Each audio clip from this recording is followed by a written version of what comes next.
Olá, irmãos, a paz do Senhor. Vamos para mais um momento de reflexão, um momento de poder da palavra. Hoje eu gostaria de compartilhar com os irmãos uma palavra que se encontra no livro de Neemias, capítulo de número 2, versículos 4, 5, para que nós possamos ter um entendimento melhor da palavra do Senhor. Diz assim: E o rei me disse: Que me pedes agora? Então orei ao Deus dos céus e disse ao rei: Se é do agrado do rei, se o teu servo é aceito em tua presença, peço-te que me envies ajudar a cidade dos sepulcros de meus pais, para que eu a edifique.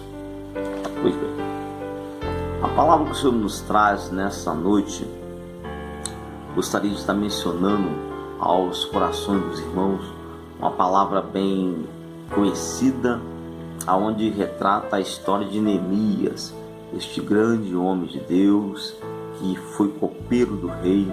Nesse momento aqui da história, estava servindo ao rei persa como copeiro, uma posição de honra, uma posição de destaque, uma posição de muita confiança.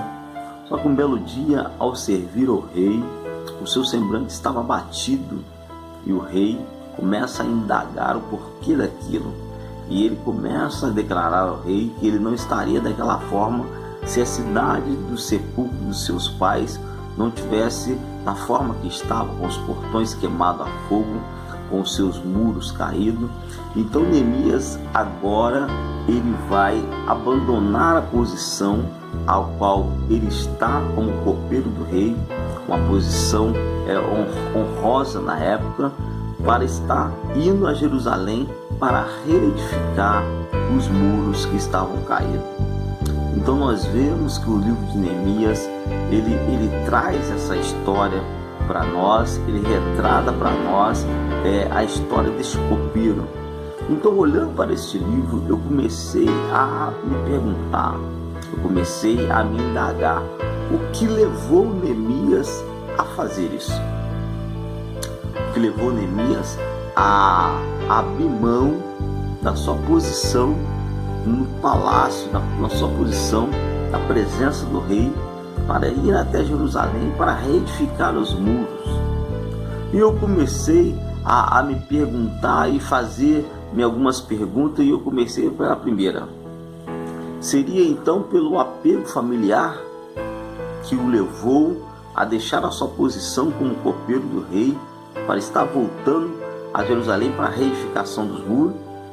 E eu comecei, mas eu não encontrei base neste apego familiar, pois os seus pais, ele mesmo declara, já estavam mortos, lá só estavam os sepulcros de seus pais. Eu comecei a continuar a me perguntar, então o que levou ele a fazer isso?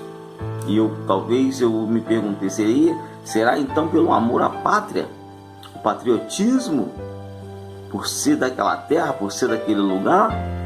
Eu também não encontrei base para isso, sabendo que temos que ter um respeito muito grande pela pátria, pelo nosso país, mas eu não encontrei base para Neemias fazer o que ele fez por isso.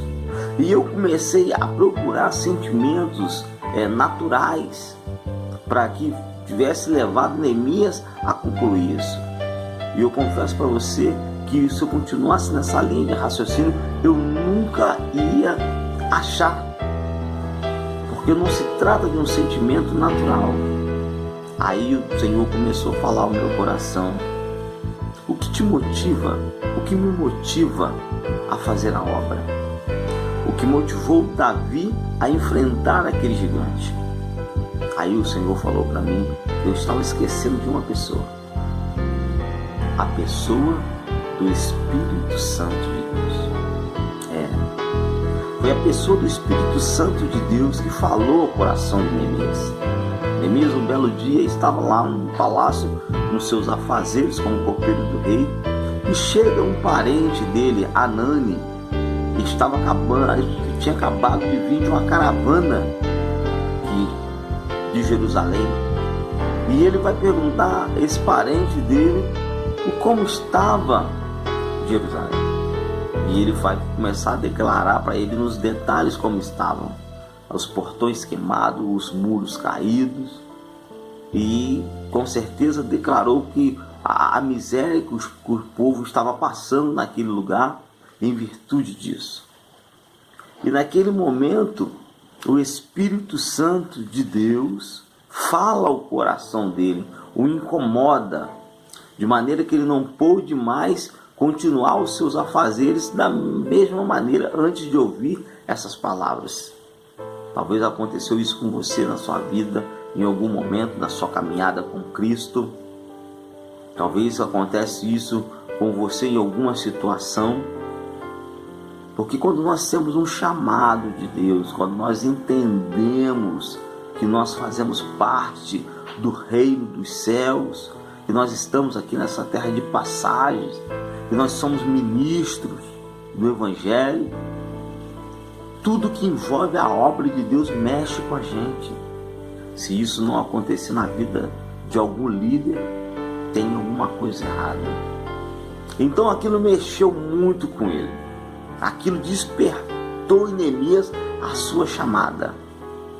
Até então, na posição que ele estava, mas naquele dia, ao ouvir essas palavras, ao ouvir o relato do seu parente, ele começa então a buscar e conversar com o rei. E o rei pergunta para ele: o que me pedes agora?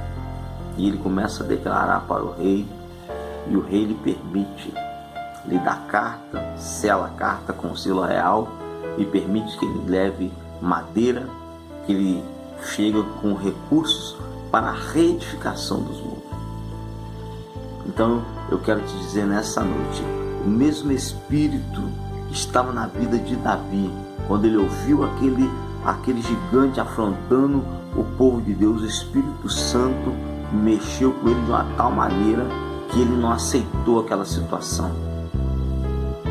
Esse mesmo Espírito Santo, ele toca em mim, ele toca em você, para que nós possamos continuar defendendo a obra de Deus, fazendo a obra de Deus. O dia que nós não nos importarmos com as coisas de Deus, irmãos, perdemos o Espírito Santo. Será triste quando isso acontecer na vida de alguns de nós. Deus nos livre disso, de perdermos a presença do Espírito Santo em nossas vidas, de não nos importarmos mais com as coisas de Deus. E se não fosse o Espírito Santo de Deus, nós não pregávamos, nós não cantávamos, nós não fazemos nada se não for o Espírito Santo de Deus na nossa vida. Que Deus possa te abençoar. Talvez você procure uma motivação e até hoje não tenha entendido o que levou Neemias, o que levou Davi a enfrentar aquele gigante, o que leva os homens de Deus a fazer o que faz, que é a presença do Espírito Santo na sua vida. E mais um detalhe, o nome de Neemias significa Deus consola, e o nosso Espírito Santo é o nosso Consolador. Que Deus vos abençoe com mais essa palavra, em nome de Jesus.